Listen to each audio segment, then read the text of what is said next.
Hey, what's going on, guys? Welcome to another Final Fantasy Brief Extras video, and today we've got another review of the new Dragon Quest units on the JP version, which will eventually be coming to global. Anyways, let's get into them. So, Arus is first. His STMR is good for himself, and maybe good for mages. The 75 magic is really not that high. This STMR is really only good for himself. You wouldn't really want to use this on anyone else. I mean, 80 attack at this point is not that high anymore. We have higher in terms of armors. But it gives him 100 times mod boost, similar to Tidus STMR. Anyways, 150% lightning in for himself, of course. 200% beast killer, and also 100 times mod buff for himself on a cooldown. And a weird thing that unlocks as well, he gets for himself, he gets a lightning imbue, 50% lightning amp, which is nothing too special yet, but now he gets a 3,500 times 27 hit lightning magic damage, plus a 35% lightning amp field. So the field is kind of just okay, I guess, but nothing too special, but it's a pretty high modifier for a magic attack. Not too bad. 500% cap, 200% LB damage, various killers. His SLB might surprise you, considering we just talked about magic damage. 250% LB damage, 300% attack buff, whatever. 330 physical damage, one hit, and he's not locked to anything, by the way. He will be using lightning, but you could use something else, but why would you use anything but lightning? It's the same thing with Cloud. Cloud is non-elemental, but he has the lightning amp, so why wouldn't you use lightning, right? He just has a lot of flat stats in his passives. And you are reading this right, by the way. His STMR gives 500 flat attack, magic, spirit, and defense, which doesn't happen too often. Alright, so his cooldown unlock ability is more interesting than his bland SLB. I mean, it is 530 times, but it's whatever. The magic attack is way more interesting. Not a real hybrid. He has physical and magical attacks, but not hybrid damage. And you gotta decide if you want to do physical or magical when you build him before you put him into the battle. So that all being said, let's go ahead and reveal the score of Arus. 7.5 out of 10, that's being generous at best. Pretty bland. Nothing really too special about him. It just feels like it's just nostalgia at this point, for if you are nostalgic for this series. Because honestly, yeah, his attack can be really high. At EX0, I saw someone on my friends list, he had 9,000 attack on EX0, which is interesting. And there's also some free items in the event that allow him to get, if you upgrade them, they get more stats, I believe. I saw people wearing them, so I guess it's something. But other than that, I would just pass on this one. But let's move on to Yao.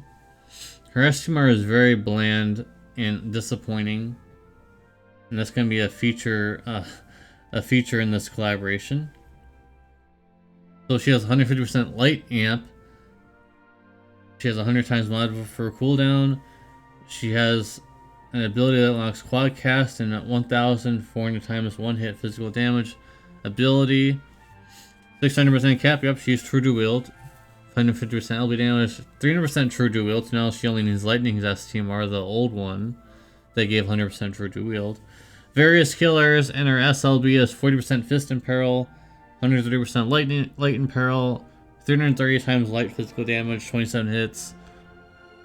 Her STMR is just whatever, and really only good for herself. And her normal attack is not even like you can hit 4 times with a normal attack, but it's only 80 times normal attack. Why is this even a thing? Why do they focus on her STMR having normal attacks? It's not worth it. It's definitely not worth it. So with that being said, let's go ahead and reveal her score. 7 out of 10. Just, there's nothing here. Like, it's just another light damage dealer. Nothing interesting. I was like, oh, when I was on the stream, I saw, oh, she can do normal attacks. And then we come to find out her normal attack is nothing special. So, not sure why they even bothered. So, So we have a lightning. We had a lightning unit technically. We had a light unit. Does this sound kind of familiar? What's next? A fire unit? What's next? A fire unit, guys? Oh, okay. So they're following the same formula as a certain other collaboration that we had in the same franchise.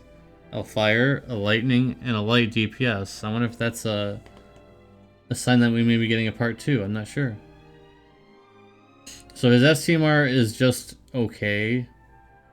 It's basically just good for anyone who can't equip robes. For mages. And surprisingly for a JP unit, he has infinite turns. No limited turns on his Brave Shift, thankfully. However, there is something very similar to another unit, and we'll be talking about here. So his base form is absolutely useless, just like Pearl. Pearl 2.0 right here, guys. His base form is absolutely garbage. It reminds me of like a 3-star unit. But then when you go into his Brave Shift form, it's a lot better. And thankfully, you can stay in this form. 150% fire aim for himself. 180 times mod buff for his on his LB. Remember, he's not an SLB.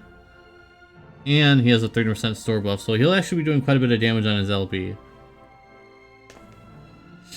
He has a fire and ice and peril field. Finally, we have another ice and peril field, which is much better than someone else, which we'll be talking about shortly. Various killers, 200% magic TDH, 500% cap, 150% LB damage. His LB, 35% rod and peril. We still can't, get over the 35% rod and peril. We've had that for quite some time now. 130% fire and peril. You're not really worried about that. You'll bring Kid or Vaughn.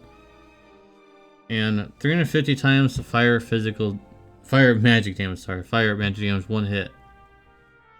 So he'll hit hard while his cooldown in that store buff is available. But I don't really see much else to use for him besides certain things. So let's talk about it.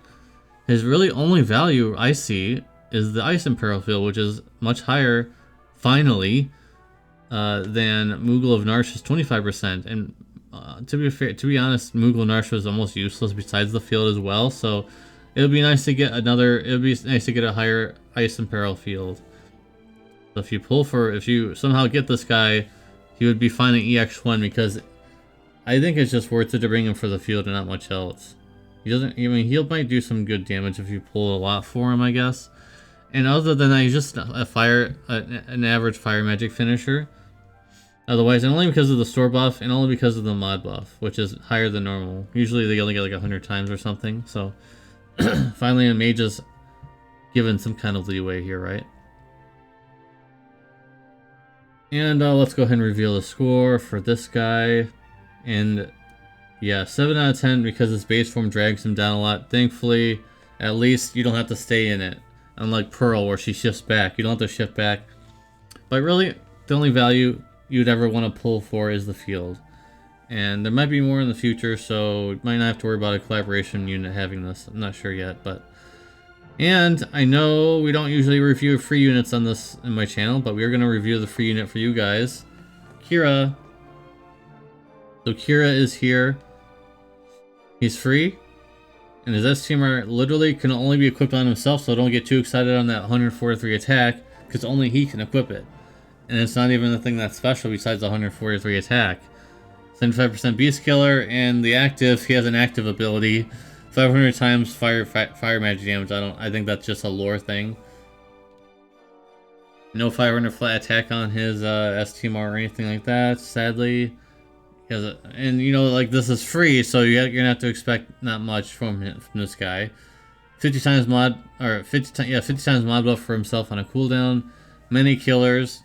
200% TDH, 500% cap, 150% LB damage. And what's the most interesting thing about him is that actually I've seen this maybe on some units that is like a limited time, like it does it for a few turns or something. This guy just is literally immune to breaks. So if the boss breaks this guy, he will not be affected because it's a TMR ability and it's not something that happens as an active before the battle or when revived or anything like that. You know how those kind of things are. It's just a passive. It's insane. It's actually kind of insane that this guy gets that. Of all units, of course, this is the guy who gets it. So that's something at least. And the SLB is 35% sword and peril. That's not too bad. On a free note, 35% sword and peril. That's not bad at all. 80% defense, spirit break, whatever. 130% dark and peril. 300 times, so it'll be 350 times. Or you could argue not equipping his STMR. It's a lot of attack, but Tita's STMR might be actually better. So 350 times with the cooldown activated. 27 hits, but he's locked to dark. He's free, so can't expect much, honestly.